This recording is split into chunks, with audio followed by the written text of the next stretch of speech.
The electric vehicle landscape is really buzzing right now, isn't it? Absolutely. Just constant movement. Yeah, we're seeing intense competition, incredible innovation, and frankly, some truly jaw dropping strategic moves from the big players. So, today, our mission is really to cut through some of that noise. We want to give you a shortcut to understanding the most pivotal shifts happening. Right. Especially how major automakers are navigating this, well, let's call it an uneven market, and all the global challenges that come with it. Exactly. We're going to pull out the most important nuggets of knowledge from recent developments, things that directly impact the future of EVs. That's the plan. For this deep dive, we've gathered insights from a pretty detailed report on Ford's ambitious new EV strategy. We've also taken a close look into Tesla's recent production adjustments, which is interesting. And finally, we examined a fascinating report on just how quickly Chinese automakers are pushing for self-reliance on critical components like chips. Okay, a great set of sources. It sounds like it paints a very dynamic, interconnected picture of the industry. It really does. Okay, so let's unpack this. We're going to explore Ford's bold move trying to match China's EV production costs. That's a big one. Then we'll dig into why Tesla is reportedly pausing some key production lines again, and discover China's rapid push towards entirely homegrown automotive chips.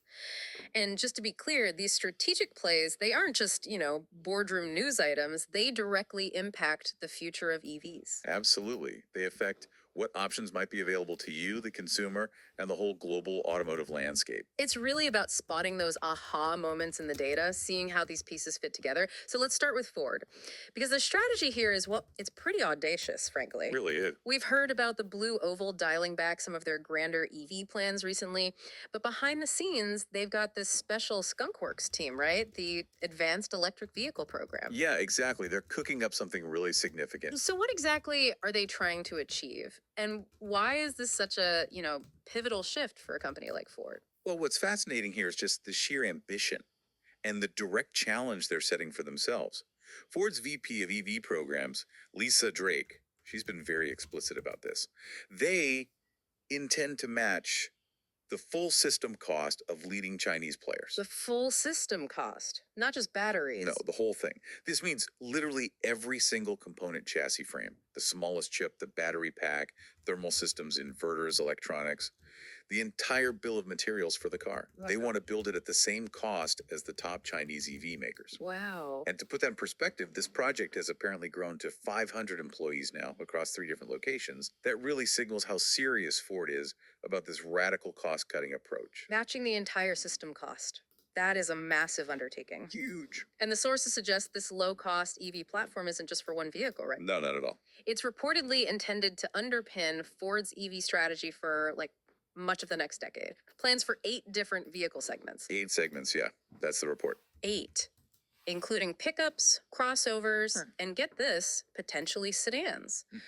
Ford hasn't sold a sedan here in the States since, the Fusion back in 2019. So that's a pretty significant hint at a real market shift if it happens. Yeah, and if we connect this to the bigger picture, it really reflects a profound strategic realignment for Ford. While many automakers, including Ford themselves, have publicly scaled back some EV initiatives, this skunkworks project is clearly a full-tilt, high-priority effort. Right. The first product on this platform is apparently set to be a mid-size pickup in 2027, which Jim Farley had kind of hinted at before. Yeah. And a key detail here is that it will use prismatic LFP batteries developed alongside CATL. Ah, okay. LFP, lithium iron phosphate. Exactly. And for our listeners, those are the battery types often favored because they're generally lower cost, have a longer lifespan, and improve safety. Makes them pretty ideal for an affordable vehicle. So if Ford can actually pull this off, Yeah. thread that needle between being genuinely cost effective but not feeling, cheap or compromised, Right. It could be a massive reversal for them. It could position them for a truly global EV fleet. But it's an immense engineering and supply chain challenge, no doubt. Absolutely immense. Okay, let's shift gears a bit. From Ford's aggressive cost cutting to a different kind of strategic maneuver over at Tesla, for the second time in less than 2 months, Tesla is reportedly telling employees to take a week off around an American holiday. I saw that. This time, it's apparently a week-long production pause for both the Cybertruck and the Model Y at their Austin, Texas factory, starting June 30th, right through Independence Day. What does this repeated action signal about Tesla's current position, do you think? Well, it definitely raises an important question. Why these repeated pauses? Now, the company apparently told workers the shutdown would allow for maintenance to uh, ramp up production eventually. But a week-long pause, it's being called unusually long for Tesla. Especially the second one so close together. Exactly. The last time was around Memorial Day. Yeah. And we've also seen reports filtering out about employees experiencing reduced overtime hours, inconsistent work schedules, even being sent home early sometimes. This actually marks the third time we've seen these kinds of pauses since December last year. Okay. So when you look at the pattern, it certainly could point to a softening in demand for certain models.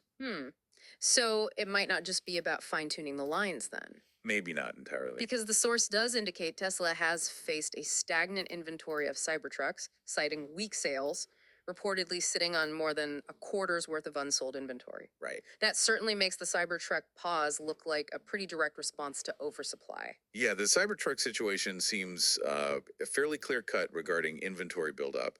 The Model Y pause, however, might be a bit more nuanced. How so? Well, Tesla is still facing an excess inventory issue with the Model Y globally. That's true. But there's also potentially a legitimate strategic reason for this specific pause. Tesla is reportedly planning to begin production of its more affordable vehicle, the one often called the Model 2, possibly later this month. Ah, okay. And executives have stated that this new car will resemble in form and shape existing cars. So this suggests Tesla could be using the downtime to maybe retool the Model Y line with some minor changes needed for that new, more affordable vehicle. Interesting. So it's a dual possibility then. Managing current inventory and maybe preparing for the next big product launch. It could be both, exactly. Managing today's stock while getting ready for tomorrow's sales driver. Okay, now let's look across the globe to China. Automakers there are making moves that, frankly, seemed almost impossible just a few years ago. The speed is incredible.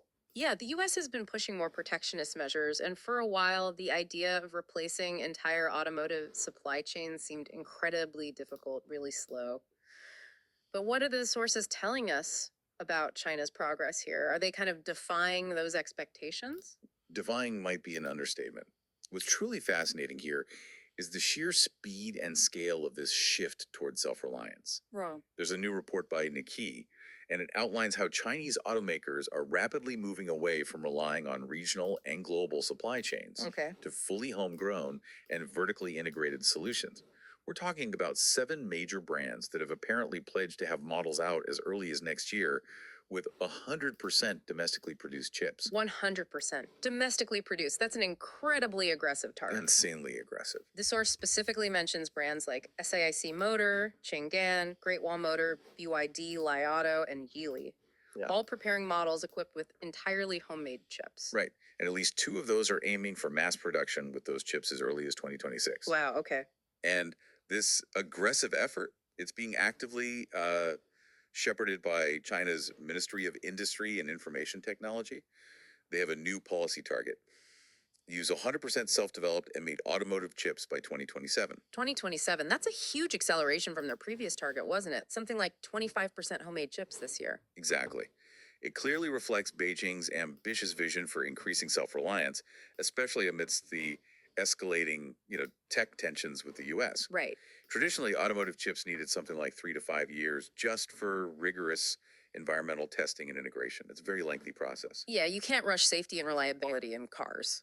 But automakers there are now taking what's being called a white box approach. A white box approach? What does that mean? It essentially means they're using more standardized, almost off-the-shelf chips for less critical functions like infotainment systems, maybe some comfort features, rather than exclusively relying on custom design ones for everything.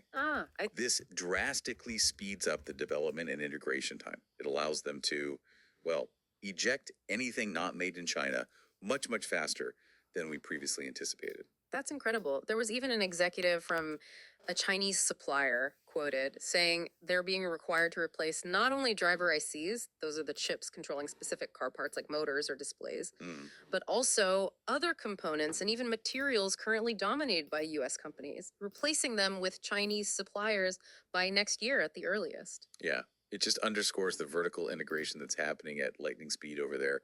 It's fundamentally reshaping automotive supply chains. Okay, so let's try and pull this all together. What does this all mean for you listening and for the broader automotive world? We've seen Ford making this really radical move to achieve cost parity with Chinese EV production, potentially hinting at a global fleet, maybe even bringing back a sedan to the US market. Right. A huge strategic bet. Then we have Tesla adjusting production. Could be strategic retooling for new models, could be a response to demand fluctuations, maybe both. Hmm. Managing the present while planning the future. And finally, China just rapidly accelerating its push for complete independence in automotive chip production using some clever workarounds. Yeah, these aren't isolated incidents at all. If we really connect this to the bigger picture, there are deeply interconnected facets of this dynamic global EV transition. How so? Well, Ford's aggressive cost matching directly acknowledges the intense competitive pressure coming from China. Meanwhile, China's push for chip independence highlights this broader strategic realignment of global supply chains, partly driven by geopolitics. Right. And Tesla's adjustments just show the ongoing challenges of scaling production and managing demand in a market that's still finding its feet, still quite uneven globally. So it's a clear reflection of intense global competition, strategic supply chain moves, and constant innovation just driving the EV market forward at, well, an unprecedented pace. It really feels like it's accelerating under our feet sometimes. It really does. Okay, so here's a final thought for you to chew on, something building on all this. Given Ford's aggressive cost matching strategy, this push for affordability, and the shifting consumer landscape, should Ford truly bring an electric sedan back to the States as part of this new affordable EV platform? Interesting question. What does that kind of strategic gamble mean for the future of the American EV market? And maybe more importantly, what does it mean for your choices as a consumer down the line? Something to think about as these major players continue to redefine the automotive world around us.